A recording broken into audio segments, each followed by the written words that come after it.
Cleopatra the seventh Philopator was the last active ruler of the Ptolemaic kingdom of Egypt.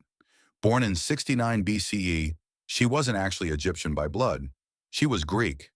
Her family, the Ptolemies, descended from one of Alexander the Great's generals and had ruled Egypt for nearly 300 years. But Cleopatra stood out from the rest. While her predecessors clung to Greek traditions and didn't even bother to learn the local language, Cleopatra did something radical. She learned to speak Egyptian.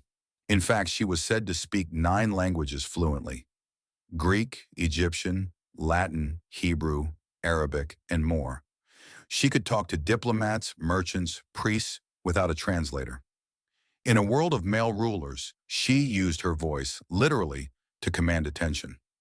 Now, you've probably heard of her relationships with Julius Caesar and Mark Antony. Hollywood made sure of that. But Cleopatra wasn't just some femme fatale. She was a brilliant politician. She stabilized Egypt's economy, strengthened its alliances, and fought to preserve her kingdom's independence from the growing power of Rome. Despite her legendary beauty, ancient coins bearing her image show something surprising: a strong nose, a sharp chin, and an intense gaze, not the flawless beauty you might expect. Historians believe her real power wasn't her looks, but her intelligence, charisma, and presence. Roman writers, many of whom were her enemies, admitted that when she spoke, people listened. She used charm and diplomacy as weapons.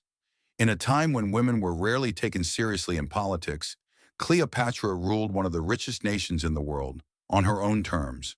Her death in 30 BCE marked the end of ancient Egypt as an independent power.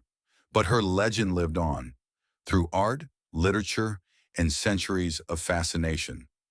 So the next time you think of Cleopatra, don't just picture a queen draped in gold. Think of a polyglot, a strategist, a survivor, the last pharaoh of Egypt. Maybe the truth is, she was all of them.